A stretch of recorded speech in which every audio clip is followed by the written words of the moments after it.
أعوذ بالله من الشيطان الرجيم. بسم الله الرحمن الرحيم. الطلاق مرتان فإمساك بمعروف أو تسريح بإحسان ولا يحل لكم أن تأخذوا مما آتيتموهن شيئا إلا أن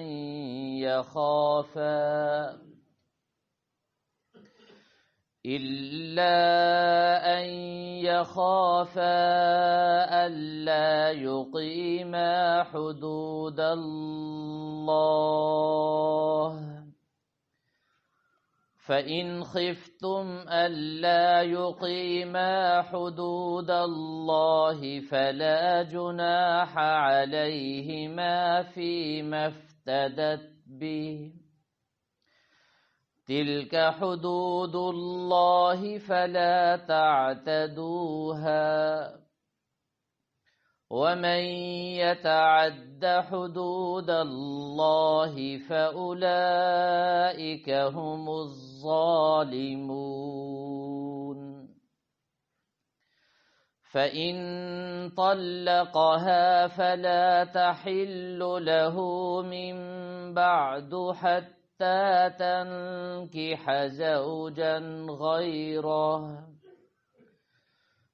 فإن طلقها فلا جناح عليهما أن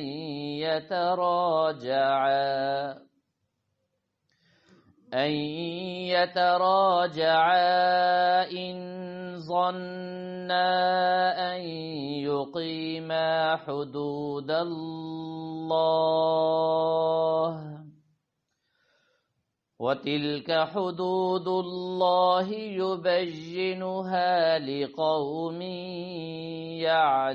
يعلمون. صدق اللہ العظیم.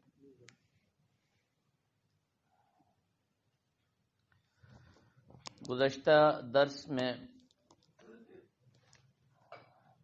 طلاق کے متعلق جو ہمارے ماحول اور معاشرے میں غلط فہمیاں پائی جاتی ہیں، چند غلط فہمیوں کا میں نے ذکر کیا تھا، اور قرآن اور حدیث کی روشنی میں ان کی جو صحیح صورت تھی وہ بھی آپ حضرات کے سامنے ذکر کر دی گئی تھی. اور آج کی اس نشست میں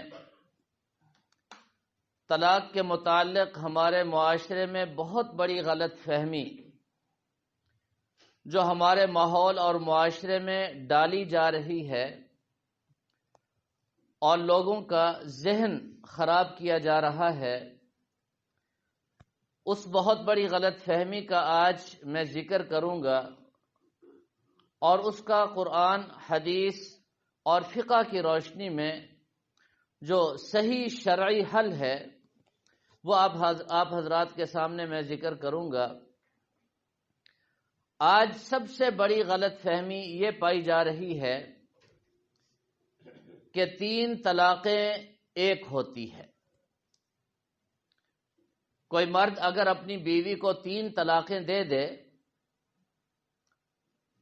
تو بعض طبقات اور بعض نظریات کے حامل لوگ یہ غلط فہمی مسلمانوں کے ذہنوں میں ڈالتے ہیں کہ یہ 3 طلاقیں نہیں بلکہ ایک ہوئی ہے. یہ قول اور یہ غلط فہمی کسی بھی مسلمان کے ذہن میں ہو تو اچھی طرح سمجھ لیجئے یہ عقل کے بھی خلاف ہے اور نقل کے بھی خلاف ہے، اور یہ 100% غلط ہے. قرآن بھی اس کی تغلیط کرتا ہے، قرآن بھی اس کو غلط سمجھتا اور غلط کہتا ہے، حدیث پاک میں بھی اس کو غلط قرار دیا گیا، اور صحابہ کرام بھی تمام صحابہ کرام اس کو قرآن اور حدیث کے خلاف سمجھتے ہیں. تمام فقہا اور تمام محدثین اس بات پر متفق ہیں کہ یہ نظریہ اور یہ قول قرآن اور حدیث کے بالکل خلاف اور غلط ہے. اور یہ بات ذہن نشین فرما لیں، کوئی بھی شخص 3 طلاقیں دینے کے بعد ایک سمجھ کر صلح کر لیتا ہے تو یہ زنا اور حرام کاری ہے، اور اللہ کے غضب کو اور اللہ کے عذاب کو دعوت دینے کے مترادف ہے، اور قہر خداوندی اس پر نازل ہوگا، اور خاندان کے بااثر لوگ جو اس صلح میں شریک ہوئے وہ بھی اس زنا اور اس وبال میں برابر کے شریک ہوں گے. یہ ایک اصولی قول ہے اور اصولی بات ہے جو آپ حضرات کے سامنے میں نے عرض کر دی. اب ذرا اس کو عقل اور نقل کے اعتبار سے ہم نے سمجھنا ہے. کسی سے کوئی اختلاف نہیں، لیکن بحیثیت مسلمان میری اور آپ کی بنیادی ذمہ داری ہے کہ ہم قرآن پاک کو سمجھیں، حدیث مبارکہ کو سمجھیں، اور خیر القرون کے جتنے حضرات ہیں ان کے نظریات اور ان کی سوچ اور دین کے بارے میں ان کے جو فرامین ہیں ان کو بھی ہم اچھی طرح ذہن نشین کریں. سب سے پہلے میں عقل سے بات شروع کرتا ہوں. ہم سب مسلمان ہیں، اللہ نے ہمیں عقل کی نعمت عطا فرمائی ہے. عقلی طور پر ذرا آپ غور کریں اور سوچیں اور مجھے بتائیں، ایک آدمی نے دوسرے کو 3 تھپڑ مارے، کوئی کہے گا 3 نہیں 1. کسی نے دوسرے کو 3 گالیاں دی،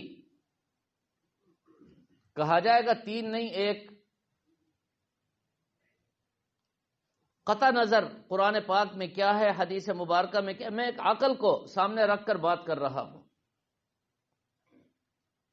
ایک آدمی 3 میل سفر کر کے جاتا ہے اور کہا جائے نہیں جی اس نے 1 میل سفر طے کیا ہے، عقل کیا کہتی ہے؟ اس بات کو عقل تسلیم نہیں کرتی. عقلی طور پر یہ احمقانہ اور بے وقوفی والی بات ہے. گالیاں 3 ہیں، کہا جائے 1، تھپڑ 3 لگے اور کہا جائے 1. یہ کیسی بات ہے؟ اور ہر انسان اس کو سمجھ سکتا ہے. یاد رکھیں، دین کا کوئی حکم ایسا نہیں ہے جو عقل کے خلاف ہو.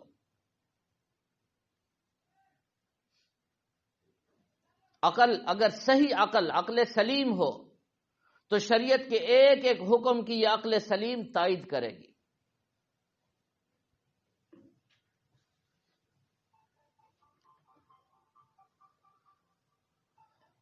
اس کے بعد ہم نقل کی طرف چلتے ہیں. آپ حضرات توجہ میری طرف رکھیں گے، بات سمجھ میں آئے گی.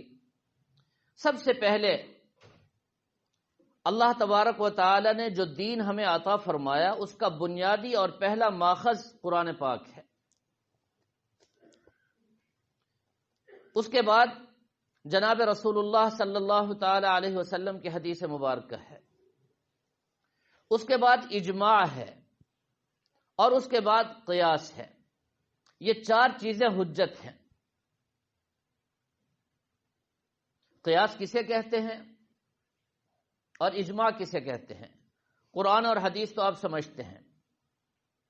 رحمت عالم صلی اللہ تعالی علیہ وسلم نے ارشاد فرمایا، ساری امت میری کبھی بھی ضلالت اور گمراہی پر جمع نہیں ہو سکتی.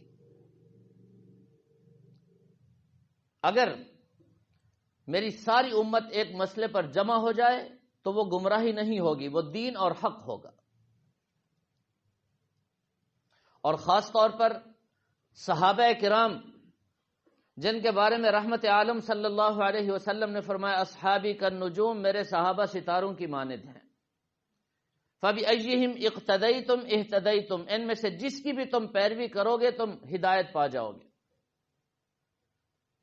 سارے صحابہ کے بارے میں فرمایا کلن وعد اللہ الحسنى، سارے صحابہ کے بارے میں فرمایا رضی اللہ عنہم ورضوا عنہ، سارے صحابہ فرمایا فائزون، اور سارے صحابہ کو قرآن، اللہ تعالیٰ کا قرآن کہتا ہے حزب اللہ، وہ اللہ کی جماعت ہے۔ تو ذرا بتائیے سارے صحابہ ضلالت اور گمراہی پر جمع ہو سکتے ہیں؟ میں کہتا ہوں ایک صحابی بھی ضلالت اور گمراہی کی طرف نہیں چل سکتا، چاہے جائے کہ سارے صحابہ ایک بات پر متفق ہو جائیں اور وہ غلط ہو، یہ کیسے ہو سکتا ہے؟ اور قیاس یاد رکھیں، قیاس کا معنی ہے قرآن اور حدیث کے چھپے ہوئے مسائل کو ظاہر کرنا، جو میں اور آپ نہیں کر سکتے۔ فقہا اور مجتہدین، ائمہ عظام، وہ قرآن اور حدیث کے سمندر میں غوطے لگا کر اس کے اندر سے موتی نکال کر کے لاتے ہیں۔ یہ جو اندر سے موتی نکال کر کے لے آ کر امت کے سامنے پیش کیا گیا، اسی کو قیاس کہتے ہیں۔ قیاس کا معنی احکامات کو ظاہر کرنا، احکامات کو بنانا، یہ قیاس نہیں ہے۔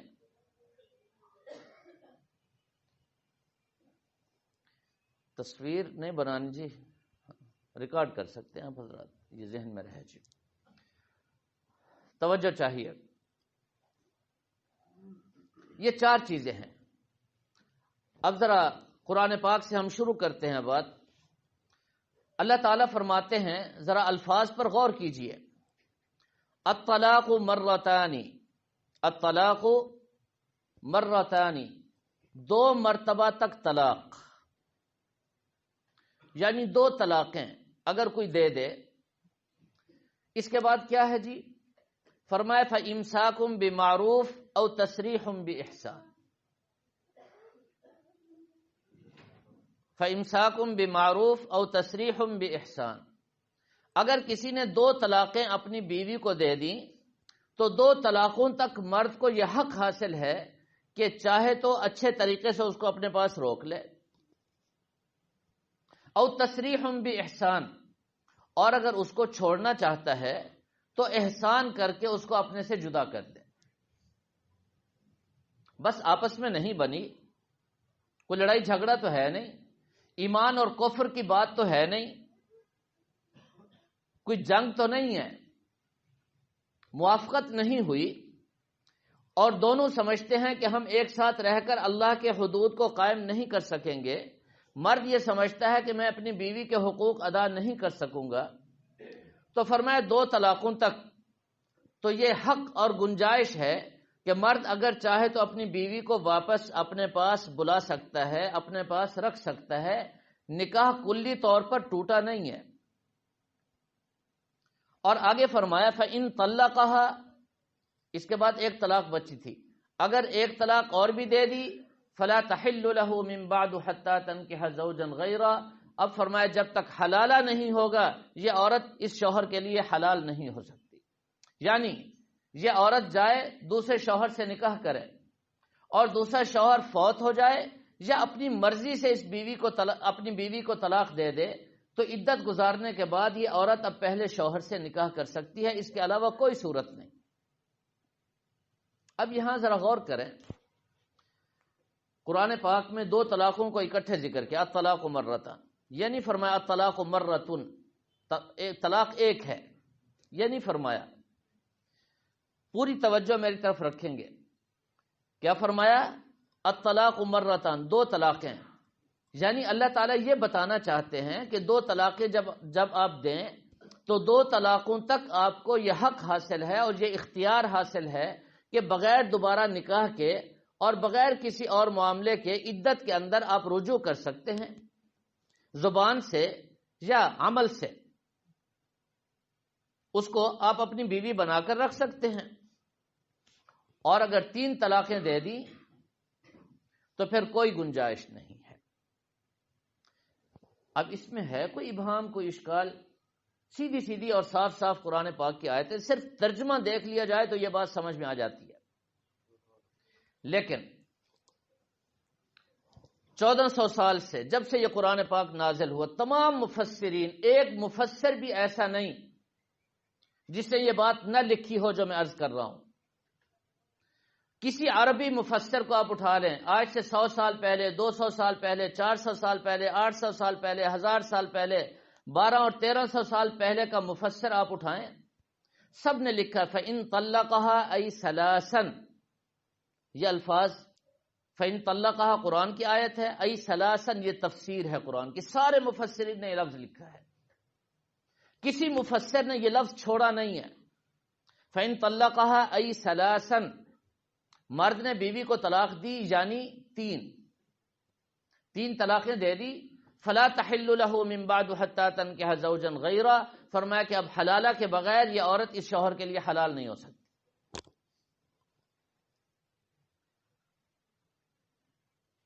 یہ ہے قرآن پاک کی آیت اور اس کا مطلب، اس میں کوئی ابہام نہیں ہے اور کوئی دوسری رائے ہو ہی نہیں سکتی۔ جو اس سے ہٹ کر بات کرے گا وہ قرآن کے خلاف ہے، نص قطعی کے خلاف ہے۔ اب آگے چلیں حدیث کی طرف۔ بخاری شریف میں احادیث موجود ہیں، سیاستہ میں موجود ہیں۔ اس حوالے سے ایک ایسی حدیث میں آپ حضرات کو سنانا چاہتا ہوں جس سے انسان کے رونگٹے کھڑے ہو جاتے ہیں۔ وہ سیاستہ میں ایک اہم ترین کتاب ہے نسائی شریف، سیاستہ کی اہم ترین کتاب ہے نسائی شریف، حدیث کی بڑی مقبول اور بڑے درجے کی کتاب ہے۔ نسائی شریف میں یہ حدیث موجود ہے۔ رحمت عالم صلی اللہ علیہ وسلم صحابہ کرام کے ساتھ تشریف فرما تھے، آ کر آپ کو خبر دی گئی کہ فلاں صحابی نے اپنی بیوی کو 3 طلاقیں دے دی۔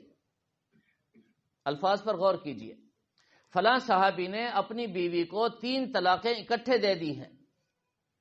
حدیث میں آتا ہے رحمت عالم صلی اللہ تعالی علیہ وسلم غضبناک ہو گئے اور جوش میں اور غصے میں آ کر کھڑے ہو گئے۔ فرمایا کہ میں تمہارے درمیان موجود ہوں اور اللہ کی کتاب کے ساتھ اور قرآن کے ساتھ کھیل کھیلا جا رہا ہے۔ رحمت عالم صلی اللہ تعالی علیہ وسلم کے جوش اور غضب اور غصے کو دیکھ کر ایک صحابی کھڑے ہوئے، عرض کیا یا رسول اللہ اگر آپ اجازت دیں تو میں اس کا سر قلم کر دوں، جس نے اپنی بیوی کو 3 طلاقیں دی ہیں۔ اگر آپ اجازت دیں تو اس کا سر تن سے جدا کر دوں۔ اس سے آپ اندازہ فرمائیں کہ کتنا غصہ تھا۔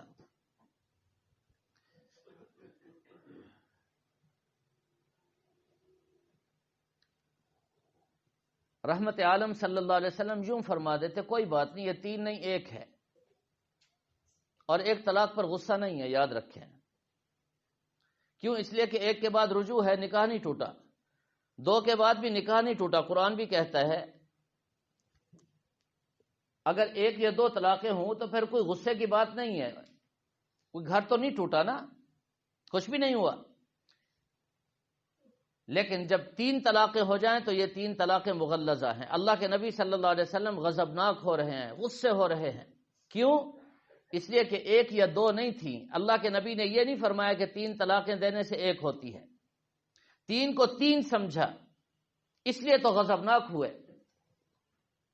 اور پھر صحابی نے اجازت مانگی، آپ اجازت دیں میں اس کا سر تن سے جدا کر دوں۔ اور بہت بڑے محدث امام ابن العربی رحمہ اللہ تعالی نے اسی حدیث کے آخر میں ایک جملہ نقل کیا ہے، بڑا عجیب جملہ ہے۔ فرمایا نبی پاک صلی اللہ تعالی علیہ وسلم نے ان 3 طلاقوں کو نافذ کر دیا، فرما دیا کہ 3 ہو گئی۔ اب مجھے بتائیے یہ کہنا کہ 3 1 ہوتی ہے، حدیث تو اس کے خلاف ہے۔ 3 کیسے 1 ہو سکتی ہیں؟ رحمت عالم صلی اللہ تعالی علیہ وسلم نے 3 کو 3 شمار فرما کر غصے کا اظہار بھی فرمایا اور 3 کو نافذ بھی کر دیا۔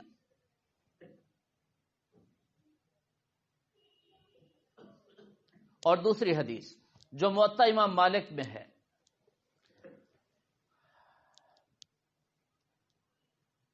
اصح الکتب بعد کتاب اللہ کی کتاب کے بعد سب سے زیادہ صحیح کتاب کون سی ہے؟ ایک قول یہ ہے کہ موطا امام مالک ہے، اور دوسرا قول یہ ہے کہ بخاری شریف ہے۔ یہ دونوں اعلیٰ درجے کی کتابیں ہیں، بخاری شریف اور موطا امام مالک۔ اور آپ حضرات کو پتہ ہوگا، امام مالک رحمہ اللہ تعالی نے موطا لکھی، اور لکھنے کے بعد سمندر کے کنارے پر جا کر کھڑے ہوئے اور اللہ تعالی سے دعا کی، اے اللہ میں نے تیرے محبوب صلی اللہ علیہ وسلم کے فرامین کو اس میں جمع کیا ہے، اگر مجھ سے کہیں غلطی ہو گئی ہو تو میں اپنی یہ کتاب سمندر اور پانی کے سپرد کر رہا ہوں، مجھے واپس نہ دینا، اس سمندر کو حکم دے وہ اس کو اپنے پاس محفوظ کر لے، اور اگر اس میں کوئی غلطی نہیں، ساری کتاب میں نے رحمت عالم صلی اللہ علیہ وسلم کے فرامین سے جو جمع کی ہے، یہ سارے فرامین آپ کے صحیح ہیں، تو پھر آپ اس پانی کو حکم دیں کہ میری اس کتاب کو ایک قطرہ بھی یہ پانی کا نہ لگے، جیسی کتاب میں اس کے حوالے کر رہا ہوں 3 دن کے بعد مجھے اسی طرح ادب کے ساتھ یہ مجھے واپس کر دے۔ چنانچہ سمندر کے حوالے کی گئی کتاب، 3 دن کے بعد سمندر نے بڑے ادب اور احترام کے ساتھ نبی پاک صلی اللہ علیہ وسلم کے ان فرامین کے مجموعے کو امام مالک کے حوالے کر دیا، اور ایک حرف بھی نہیں مٹا، اور پوری کتاب کے اوراق میں کسی ایک ورق اور کسی ایک جز اور ایک حرف کو پانی کا ایک قطرہ بھی نہیں لگا۔ اس سے اندازہ فرمائیں کتنا اعلیٰ درجے کی کتاب ہے یہ۔ اس میں ایک حدیث ہے جی، وہ حدیث سنانے لگا ہوں آپ کو۔ حضرت عبداللہ ابن عباس رضی اللہ تعالیٰ عنہ، آپ جانتے ہیں صحابہ میں ان کا کتنا اونچا مقام ہے، سارے صحابہ ان کو کیا کہتے تھے؟ مفسر قرآن۔ صحابہ میں سب سے زیادہ قرآن کو سمجھنے والے عبداللہ ابن عباس، اور قرآن کی تفسیر کے بارے میں سب سے زیادہ صحیح قول، سب سے زیادہ مستند قول اور راجح قول اور راجح تفسیر حضرت عبداللہ ابن عباس رضی اللہ تعالیٰ عنہ کی۔ اب ذرا فتویٰ سنیں، کسی نے آ کر حضرت کو بتایا، حضرت ابن عباس رضی اللہ تعالیٰ عنہ کو، کہ ایک آدمی نے اپنی بیوی کو 100 طلاقیں دی ہیں، کیا حکم ہے؟ موطا امام مالک میں یہ حدیث موجود ہے، ایک مرد نے اپنی بیوی کو 100 طلاقیں دی ہیں۔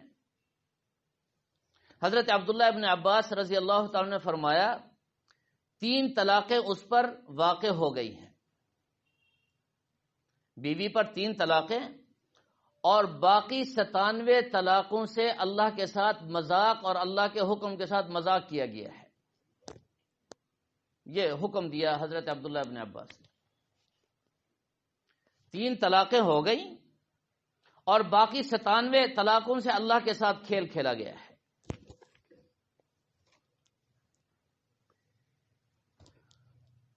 اب بتائیے 3 ہوتی ہیں یا 1 ہوتی ہے؟ آج کل تو یہ کہا جاتا ہے کہ اگر کوئی 100 بھی دے دے تو وہ 1 ہی ہوتی ہے۔ ان کا جواب بھی ہو گیا۔ اس پورے ماحول اور معاشرے کو کس طرف لے جایا جا رہا ہے اور کون لے کر کے جا رہا ہے، اس پر ذرا غور تو کیجیے۔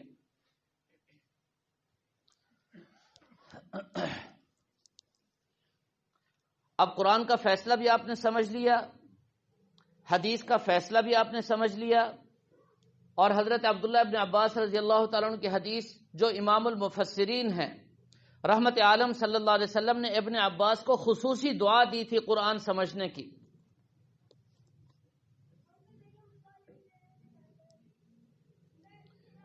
فرمایا انکا غلیم معلم،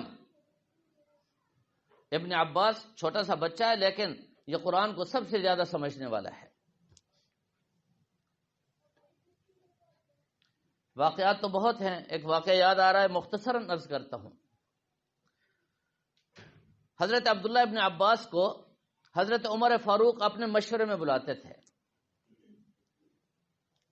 تو بڑے بڑے صحابہ اس پر ان کو دل میں بات آئی کہ یہ چھوٹا بچہ ہے، ہمارے بچے بڑے بڑے صحابہ ہیں اور ان کا بڑا مقام ہے، ان کو حضرت عمر نہیں بلاتے، ان کو بلا کے بٹھا دیتے ہیں. سمجھتے ہیں جی؟ حضرت عمر فاروق رضی اللہ تعالیٰ عنہ کو کہیں سے خبر ہو گئی کہ اس طرح میرے بارے میں یہ ساری باتیں پھیلائی جا رہی ہیں. سارے بڑے بڑے صحابہ جمع تھے، سب کو فرمایا آؤ ذرا بتاؤ سورہ نصر اذا جاء نصر اللہ والفتح اس کا کیا مطلب ہے. ہر ایک نے بتایا. آخر میں فرمایا ابن عباس تم بھی بتاؤ. جب ابن عباس رضی اللہ تعالیٰ نے سورہ نصر کی تفسیر بیان کی، بڑے بڑے صحابہ رو رہے تھے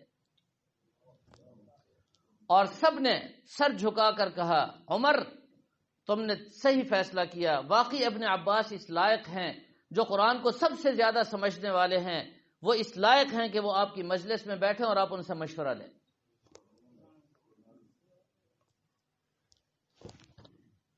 اس کائنات میں سب سے زیادہ قرآن کو سمجھنے والے اللہ کے نبی صلی اللہ علیہ وسلم کے بعد ابن عباس ہیں، یاد رکھیں. اور ان کا فیصلہ میں نے آپ کو سنا دیا. اس کے بعد آگے چلتے ہیں. حضرت عمر فاروق رضی اللہ تعالیٰ عنہ کے دور میں سارے صحابہ کا اجماع ہو گیا، ایک صحابی کا بھی اختلاف ثابت نہیں کہ 3 طلاقیں دینے سے 3 ہوتی ہیں. حضرت عثمان غنی کا پورا دور خلافت، حضرت علی المرتضی رضی اللہ تعالیٰ عنہ کا پورا دور خلافت، 3 خلافتوں کے ادوار 3 طلاقوں کو 3 کہہ رہے ہیں، اور ایک صحابی کا بھی اختلاف نہیں ہے. یہ سارے صحابہ نعوذ باللہ غلطی پر متفق ہو گئے. اللہ کے نبی صلی اللہ علیہ وسلم نے فرمایا اقتدوا بالذین من بعدی ابی بکر و عمر، میرے بعد ابو بکر و عمر کا اتباع کرنا.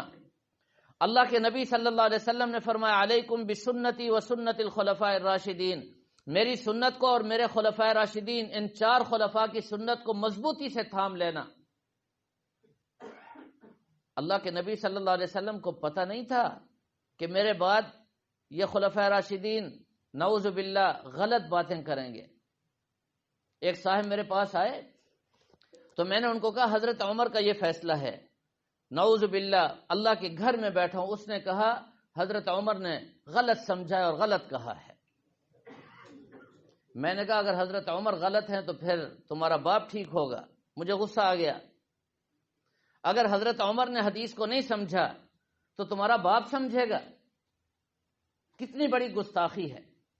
اور پھر اس نے یہ جملہ بولا ہے کہ حضرت عمر نے یہ بدعت پیدا کی ہے، اور ان کی کتابوں میں لکھا ہے کہ حضرت عمر بدعتی ہیں. نعوذ باللہ من ذلک. اس لیے یاد رکھیں، ایک طبقہ وہ ہے جو صحابہ کو نہیں مانتا اور ایک طبقہ وہ ہے جو صحابہ کی نہیں مانتا، اور یہ دونوں برابر ہیں. صحابہ کو نہ ماننا یہ بھی گمراہی ہے، اور صحابہ کی باتوں کو نہ ماننا، پھر دین بچتا کہاں ہے؟ دین آیا تو انہی صحابہ کے واسطے سے ہے. یہی صحابہ کہتے ہیں کہ اللہ کے نبی نے یوں فرمایا، اللہ کے نبی نے یوں کیا. اگر صحابہ کی نہیں مانیں گے تو پھر اللہ کے نبی کی بات اور اللہ کے نبی کا عمل ہمارے پاس کیسے پہنچے گا؟ صحابہ کو نکال دیں ذرا تھوڑی دیر کے لیے، نعوذ باللہ. حضرت ابو بکر و عمر ہمیں بتائیں گے اللہ کے نبی صلی اللہ علیہ وسلم کا فرمان، تو ہمیں پتہ چلے گا یہ کہ نبی کا فرمان ہے. اس لیے صحابہ کو درمیان سے نہیں نکالا جا سکتا.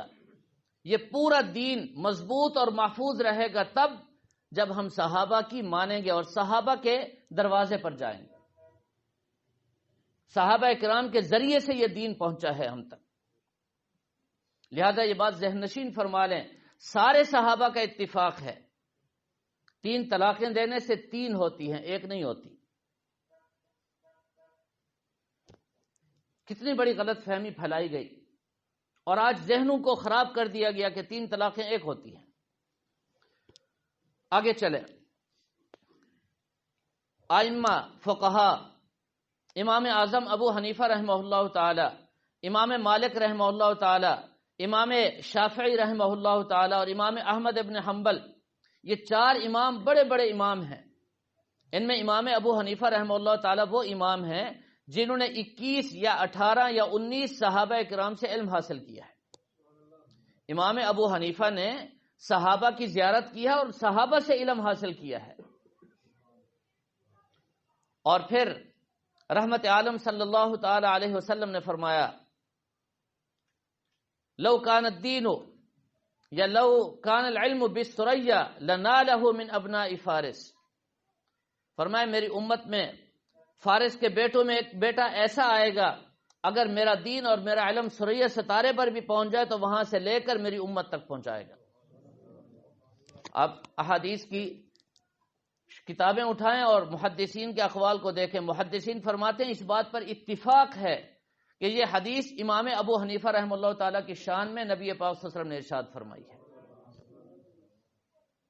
جن کا اتنا اونچا مقام ہو وہ اس بات پر متفق ہیں کہ 3 طلاقیں دینے سے 3 ہوتی ہیں۔ امام مالک وہ بھی فرماتے ہیں 3 دینے سے 3 ہوتی ہیں۔ امام شافعی اور امام احمد ابن حنبل بھی یہی کہتے ہیں۔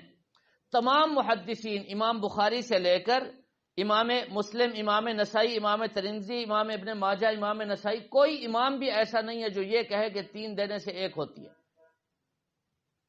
اب میرا سوال یہ ہے، نعوذ باللہ قرآن پاک میں بھی آ گیا 3 طلاقیں دینے سے 3 ہوتی ہیں، رسول اکرم صلی اللہ علیہ وسلم کا فیصلہ اور بڑے غصے سے جو فیصلہ، وہ میں نے آپ کو حدیث سنا دی، آپ نے بھی فرمایا 3 دینے سے 3 ہوتی ہیں، صحابہ کا بھی اجماع ہے 3 طلاقیں دینے سے 3 ہوتی ہیں، ائمہ اعظام اور فقہا اور محدثین کا بھی اتفاق ہے 3 دینے سے 3 ہوتی ہیں۔ اب مجھے بتائیں کہ حق کس طرف ہے؟ اس میں کیا اشکال اور کیا ابہام ہے؟ آج امت کی زندگیاں اور ایمان برباد کیا جا رہا ہے، اور یہ اتنی بڑی غلط فہمی ہے جس کی کوئی انتہا نہیں ہے۔ اور ہمارے ہاں طلاق دینے کے بعد قرآن اور حدیث کا یہ فیصلہ سامنے آتا ہے، فوراً ہمارے مسلمان ادھر چلے جاتے ہیں اور وہاں سے لکھوا لیتے ہیں 1 ہو گئی جی، 3 نہیں 1 ہوئی، لہذا صلح ہو گئی۔ یاد رکھیں میں نے شروع میں عرض کیا یہ صلح نہیں ہے، زنا ہے، حرام کاری ہے، اللہ کے غضب اور اللہ کے عذاب کو دعوت دینے کے مترادف ہے۔ اللہ کا قہر نازل ہوگا، پوری نسل برباد ہو جائے گی۔ اور یہ 100% جھوٹ ہے کہ 3 طلاقیں دینے سے 1 ہوتی ہے، 100%۔ کہیں تھوڑی سی کوئی گنجائش اگر ہوتی تو مجھے بتائیں، ہم قرآن بیان کرنے والے، حدیث بیان کرنے والے اس گنجائش کو چھوڑتے؟ ساری امت کے علماء اس گنجائش سے فائدہ نہ اٹھاتے؟ کوئی گنجائش نہیں ہے، کوئی گنجائش نہیں ہے اس میں۔ اور اس مسئلے کو ایک ایک فرد تک پہنچانا اور اس کو سمجھانا ہم سب کی بنیادی ذمہ داری ہے۔ اور جو لوگ اس صلح میں اور اس زنا میں شریک ہوتے ہیں وہ بھی اللہ کے غضب کو دعوت دے رہے ہیں۔ اصل مسئلہ کیا ہے؟ 2 باتیں عرض کر کے بات ختم کرتا ہوں۔ اصل مسئلہ ہے کیا؟ یہ دور فتنوں کا دور ہے، اتنے خطرناک فتنے رحمت عالم صلی اللہ تعالی علیہ وسلم نے خود ارشاد فرما دیا تھا۔ فرمایا کہ قطع اللیل المظلم، اور دوسری جگہ رحمت عالم صلی اللہ علیہ وسلم نے فرمایا میری امت پر ایسے فتنے آئیں گے جیسے ایک تسبیح ٹوٹ جاتی ہے تو اس کے دانے پے در پے فوراً نکلتے ہیں، بڑی تیزی سے نکلتے ہیں۔ فرمایا ایک دانہ نکلتا ہے دوسرا نکلتا ہے، فرمایا ایسے فتنے آئیں گے، ایک فتنہ آیا وہ ابھی ختم نہیں ہوا دوسرا، وہ ختم نہیں ہوا تیسرا، وہ ختم نہیں ہوا چوتھا۔ فرمایا میری امت پر اس طرح فتنے آئیں گے۔ اور فرمایا کہ رات کی تاریکی کی طرح، جیسے رات جب سناٹا رات کا چھا جاتا ہے اس سے اگلا جو قطع اور ٹکڑا آتا ہے وہ بھی ظلمت اور اندھیرا ہوتا ہے، اور اس سے آگے جو آتا ہے وہ بھی ظلمت اور اندھیرا۔ فرمایا ایسے فتنے بڑھتے ہی چلے جائیں گے یہاں تک میری امت کی حالت ہو جائے گی صبح مسلمان تو شام کو کافر، شام کو مسلمان تو صبح کافر۔ یہ حالت ہوگی میری امت کی. رحمت عالم صلی اللہ علیہ وسلم نے فرمایا میری امت میں اس طرح فتنے آئیں گے. اور آج دیکھیں آغا خانی فتنہ ہے, بوہری فرقہ ہے ایک فتنہ ہے, منکرین حدیث کا ایک فتنہ ہے, مرزائیت کا ایک فتنہ ہے. ابھی یہ ختم نہیں ہوتے, ایک اور فتنہ کھڑا ہو جاتا ہے, وہ ختم نہیں ہوتا, ایک اور فتنہ کھڑا ہو جاتا ہے. ایک فتنے تو یہ ہیں, اور دوسرے خطرناک فتنے جو آج اس امت پر, وہ پتہ ہے کون سے ہیں؟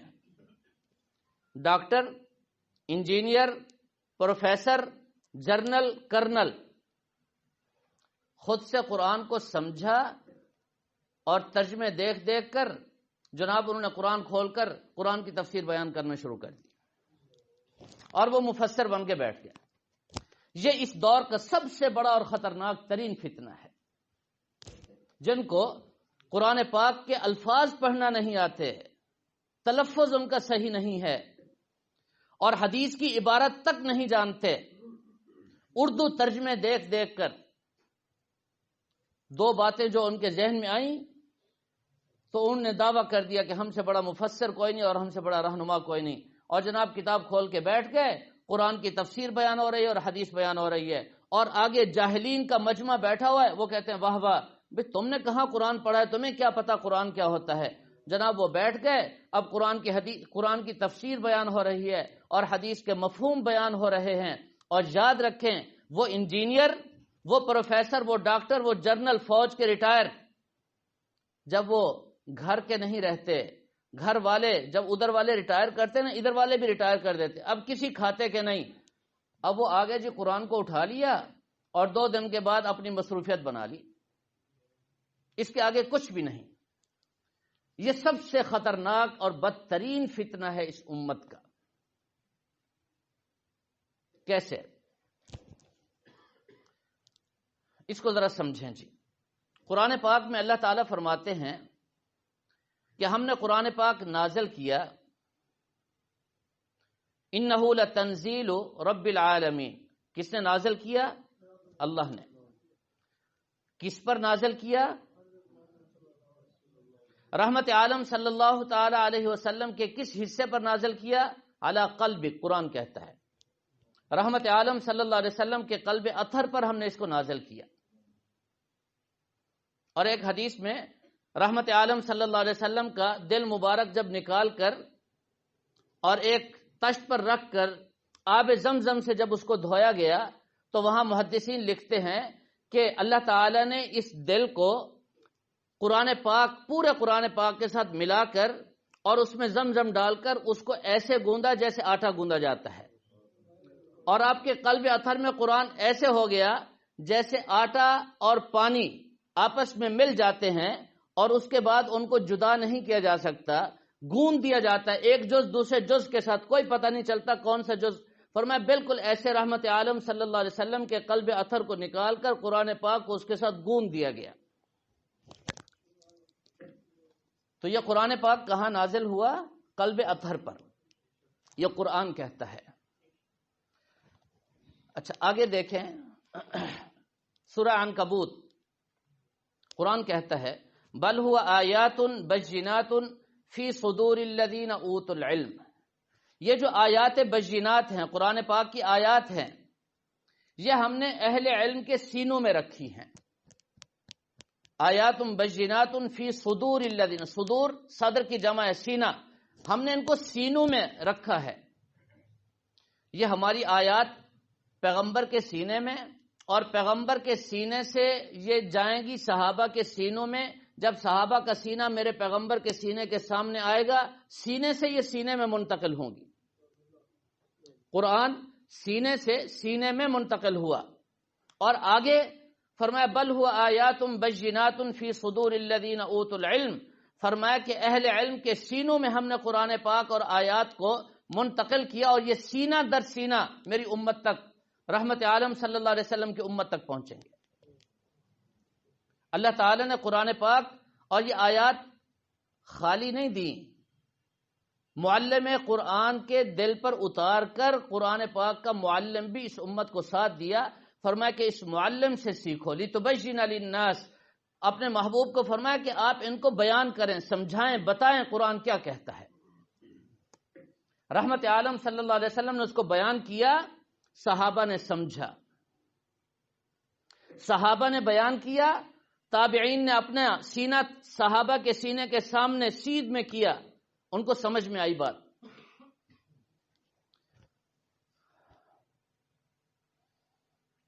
چنانچہ امام بخاری رحمہ اللہ تعالیٰ کے استاذ حضرت عبداللہ ابن مبارک، امام ابو حنیفہ رحمہ اللہ تعالیٰ کے شاگرد حضرت عبداللہ ابن مبارک، ذرا رشتے تو دیکھیں، ابو حنیفہ کے شاگرد ہے امام بخاری۔ امام بخاری ابو حنیفہ کے شاگرد ہیں، اور پتہ ہے آپ کو 22 حدیثیں بخاری میں ایسی ہیں جو ثلاثیات کہلاتی ہیں، اور ان 22 حدیثوں کی وجہ سے امام بخاری کا رتبہ بہت اونچا ہے باقی تمام محدثین میں، اور وہ 22 کی 22 حدیثیں ایسی ہیں جن میں امام بخاری کے دادا استاد امام ابو حنیفہ ہیں، یعنی امام بخاری کے جو استاد ہیں ان کے استاد امام ابو حنیفہ ہیں۔ امام ابو حنیفہ کے واسطے سے امام بخاری کو یہ مقام ملا ہے۔ خیر، یہ تو بات ویسے آ گئی۔ حضرت عبداللہ ابن مبارک رحمہ اللہ تعالی فرماتے ہیں، الاسناد من الدین، ہمارے دین میں سند ہے۔ میں کوئی بات نہیں کر سکتا جب تک میں پوری سند اللہ تعالی تک پیش نہ کروں۔ مجھے میرے استاذ نے بتائی، میرے استاذ کو فلاں استاذ نے، اس کے استاذ نے، اس کے استاذ نے، صحابہ تک، صحابہ نے نبی پاک صلی اللہ علیہ وسلم سے سنا، نبی پاک صلی اللہ علیہ وسلم کو اللہ تعالی نے بات عطا فرمائی، پوری سند ہے۔ لولا الاسناد من شاء وما شاء، فرمایا کہ اگر یہ سند نہ ہو پھر تو جو آدمی کھڑا ہو جائے، جس کا جو دل چاہے وہ کہہ ڈالے، لہذا سند کے بغیر کوئی بات نہیں چلے گی۔ اب سوال یہ ہے، میری بات کو توجہ سے سنیں گے، سوال یہ ہے کہ کوئی شخص درزی تو نہ بن سکے، ساری زندگی وہ کپڑے پہنتا ہے، وہ استاذ کی صحبت میں رہ کر سیکھے بغیر کپڑے کو کاٹنا سیکھے گا، سلائی سیکھے گا، تب کاٹے گا اور سیے گا، ورنہ تو نہ سی سکے اور نہ کاٹ سکے۔ یہ کپڑا تو بغیر استاذ کے اس کو سینا اور کاٹنا نہ آئے۔ کتابیں آج موجود ہیں کھانے پکانے کی، پڑھ پڑھ کے کوئی کھانا نہ پکا سکے جب تک کہ استاذ کی صحبت میں نہ رہے اور اس سے اس کی باریک اور اندر کی چیزیں نہ سیکھے تو اس کو روٹی پکانا بھی نہ آئے اور کھانا پکانا بھی نہ آئے۔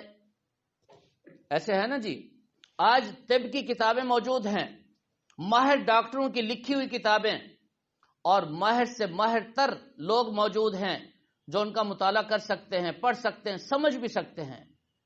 کیا دنیا کی کوئی حکومت، کوئی سلطنت، کوئی ادارہ ایسے آدمی کو جو اس نے بغیر استاذ اور بغیر میڈیکل کالج میں داخلہ لیے کتابیں پڑھ پڑھ کے وہ کہے جی میں ڈاکٹر بن گیا اور جناب میں شفا خانہ اور ایک ہسپتال کھولتا ہوں اور وہاں بیٹھ کر میں لوگوں کا علاج کروں گا، تو کوئی اجازت دیتا ہے ان کو؟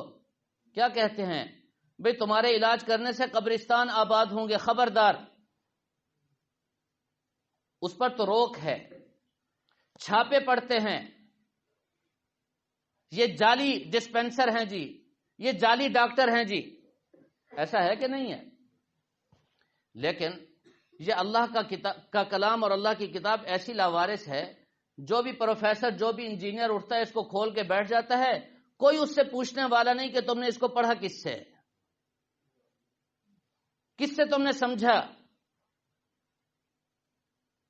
اور وہ خود کہتا ہے کہ جی میں نے خود سمجھا ہے۔ یاد رکھیں، یہ خود سمجھنے والا بالکل اسی طرح اناڑی ہوگا جس طرح خود سے کھانا بنانے والا جو روٹی کا حشر کرے گا، وہ آپ سب کے سامنے ہے۔ کپڑا اگر سینے بیٹھ جائے تو کپڑے کے ساتھ جو اس کا حشر ہوگا وہ بھی آپ سب جانتے ہیں، اور اگر وہ ڈاکٹر بن بیٹھے اور علاج شروع کر دے تو مریضوں کا جو حشر ہوگا، اس نے بھی اپنا حشر بھی وہی کرنا ہے اور لوگوں کا حشر بھی وہی کرنا ہے۔ قرآن، حدیث اور تمام فقہا اس بات پر متفق ہیں کہ یہ شخص خود بھی گمراہ ہے اور دوسروں کو بھی گمراہ کر رہا ہے۔ حدیث میں آتا ہے، رحمت عالم صلی اللہ علیہ وسلم نے فرمایا، من قال فی القرآن برأیہ فلیتبوأ مقعدہ من النار۔ اللہ کے نبی صلی اللہ علیہ وسلم کا فرمان ہے، جو قرآن پاک کے بارے میں اپنی رائے سے کوئی بات کرتا ہے نقل نہیں کرتا کہ قرآن پاک کی اس آیت کا مطلب صحابہ نے یوں کیا، فلاں میرے استاد، اس کے استاد، اس کے استاد، یہ نہیں کہتا. کہتا ہے میں نے یہ سمجھا، اپنی رائے سے قرآن پاک کا کوئی مطلب بیان کرتا ہے. فرمایا فَلْيَتَبَوَّأْ مَقْعَدَهُ مِنَ النَّارِ، وہ اپنا ٹھکانہ جہنم میں بنائے. حتیٰ کہ قرآن پاک کا ایک مطلب اس نے بیان کیا، توجہ چاہیے، یہ مسئلہ بتا رہا ہوں شرعی. اس نے قرآن پاک کا ایک مطلب بیان کیا، جس وقت مطلب بیان کر رہا تھا اس کو پتہ نہیں تھا کہ اس کا یہی مطلب ہے. اس وقت اس نے اپنی رائے سے بیان کیا، اور بعد میں جا کر دیکھا تو پتہ چلا کہ واقعی ایک صحابی نے اس کا یہی مطلب بیان کیا ہے. فرمایا جس وقت یہ بیان کر رہا تھا اس وقت اس کو پتہ نہیں تھا، اپنی رائے سے بیان کر رہا تھا. فرمایا اس کا ٹھکانہ بھی جہنم ہے. اس حد تک احتیاط ہے قرآن پاک کے بارے میں. اور قرآن پاک کا ترجمہ تفسیر بیان کرنے کے لیے 17 علوم میں مہارت تامہ لازم ہے، ضروری ہے. علم ادب، علم معنی، علم بیان، علم بدیع، علم لغت، علم صرف، علم نحو، علم فلسفہ، علم منطق، ان تمام علوم کو اچھی طرح جانتا ہو، پھر وہ قرآن پاک کا مطلب بیان کرے.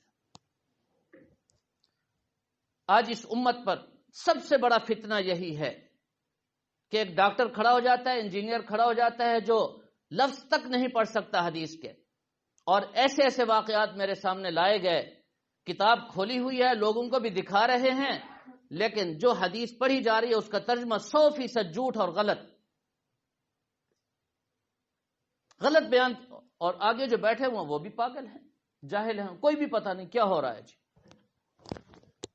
یہ سب سے بڑا فتنہ ہے. اچھا، اب اس فتنے کی طرف سے جو بات سامنے آتی ہے وہ پتہ ہے کیا کہتے ہیں؟ وہ کہتے ہیں کہ مولویوں کے قریب نہ جانا، مولوی تمہیں صحیح بات نہیں بتائیں گے، ہم تمہیں صحیح بات بتا رہے ہیں جی. یہ ان کو کہتے ہیں، یہ طبقہ کہتا ہے. دیکھو قرآن میں اللہ تعالیٰ نے خود فرمایا وَلَقَدْ يَسَّرْنَا الْقُرْآنَ لِلذِّكْرِ فَهَلْ مِن مُدَّكِرٍ، ہم نے قرآن پاک کو آسان کر دیا، ہے کوئی اس کو حاصل کرنے والا؟ قرآن خود کہتا ہے میں آسان ہوں، اور مولویوں نے اس کو مشکل بنا دیا. یہ بات وہ کرتے ہیں. ظاہر ہے انہیں مطمئن تو کرنا ہوتا ہے قوم کو گمراہی پھیلانے کے لیے، یہ جملہ بولتے ہیں. اب اس کا مطلب اور اس کا جواب بھی ذہن نشین فرما لیجئے.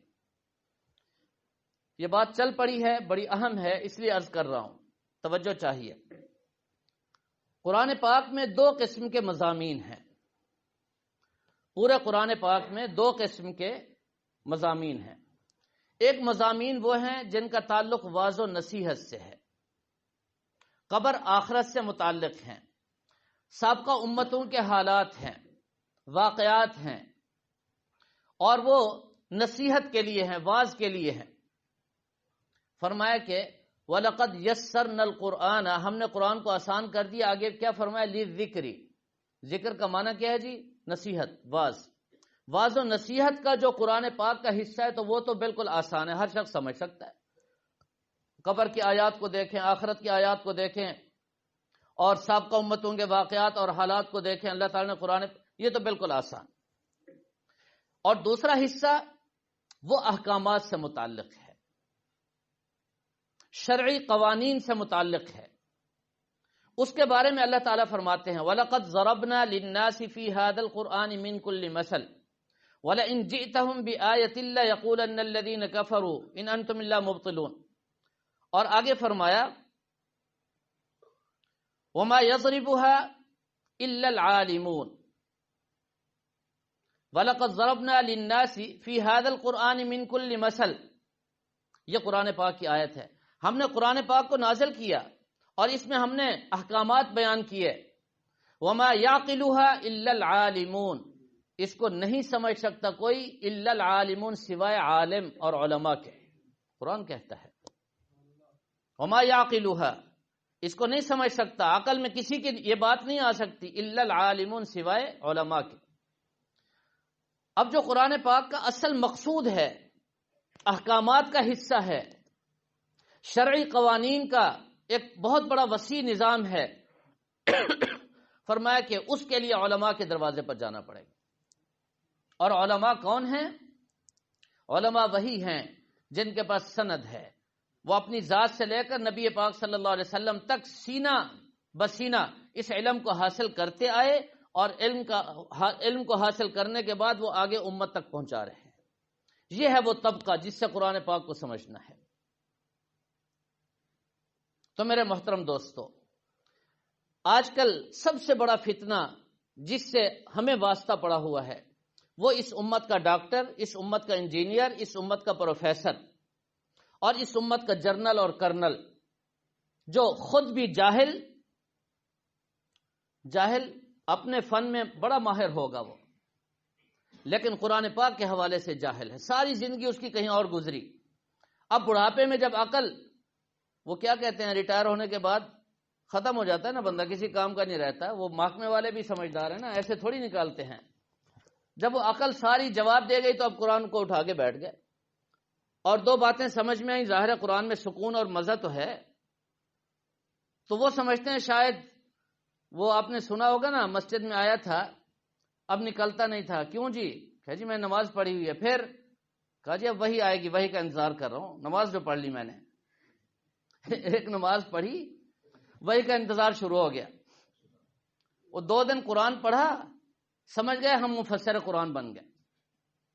اس طبقے نے امت کو گمراہ کیا ہے، اس طبقے نے اس امت میں فسادات اور فتنوں کی داغ بیل ڈالی ہے۔ یہ وہ طبقہ ہے جو خود بھی گمراہ ہے اور امت کو بھی گمراہ کر رہا ہے۔ یہی وہ طبقہ ہے جو اس طرح کے مسائل پیدا کر کے امت کے اندر انتشار اور فتنہ ڈالتا ہے۔ میں نے آپ کو مسئلہ بتایا، قرآن پاک، حدیث مبارکہ، صحابہ کا اجماع، تمام ائمہ اور محدثین اور 1400 سال کے تمام علماء کا اتفاق، اور آج اس صدی میں ہم دیکھ رہے ہیں ایک بندہ کھڑا ہو گیا، اور وہ کون ہے کوئی پتہ بھی نہیں ہے، اس کا حسب نسب کیا ہے کسی کو بھی پتہ نہیں، وہ کہتا ہے 3 طلاقیں دینے سے 1 ہوتی ہے، کوئی دلیل نہیں ہے، دلائل آپ سمجھ چکے ہیں، اس کے بعد کیا گنجائش ہے؟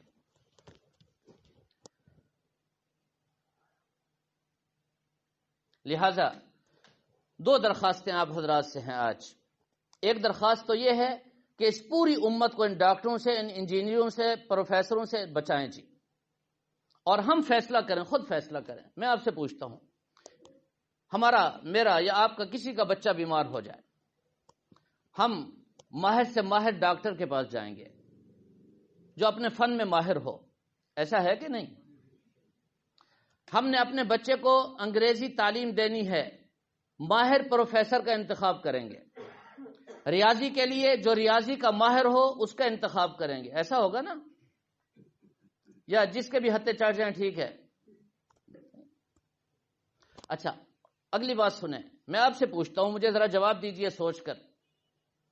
میرا بیٹا بیمار ہوا، اللہ سب کو عافیت نصیب فرمائے، مثال دے رہا ہوں، ملک کے سارے بڑے بڑے ڈاکٹر، ماہر ڈاکٹر، بڑے بڑے شہروں، سب نے اس کے بارے میں یہ کہہ دیا کہ اس کا آپریشن ہوگا، اور یہاں ایک ڈسپینسر تھا، تھوڑا سا اس کا کسی ڈاکٹر کے ساتھ چلنا پھرنا تھا، تو اس نے مجھے کہا واجی بھائی یہ سارے پاگل لوگ ہیں، غلط کہتے ہیں تمہیں، میرے پاس ایک ٹیبلٹ ہے، گولی ہے، وہ دیں بس یہ ٹھیک ہو جائے گا، آپ جو ہے نا 1 سال تک یہ گولی اس کو کھلائیں، یہ ٹھیک ہو جائے گا، بے فکر ہو جائیں آپ۔ تو آپ سب حضرات کی کیا رائے ہے؟ میرا بیٹا ہو، آپ کا بیٹا ہو، اپنے بیٹے کے بارے میں ہم کیا کریں گے؟ پاکستان کے سارے جو ماہر ڈاکٹروں کی رائے ہے اس پر عمل کریں گے یا ایک ڈسپینسر کی بات کو لے لیں گے؟ وہاں تو ہماری جان جاتی ہے نا، ہمارا بیٹا ہے، وہاں تو ہم اس کی بات سنیں گے بھی نہیں، اس کو کہیں گے بے وقوف، جاہل، تمہیں کیا پتا، وہ کل تو تم یہاں آئے ہو اس فیلڈ میں، تمہیں کیا خبر۔ یہ بڑے بڑے ماہر ڈاکٹر یہ جھوٹ بولتے ہیں۔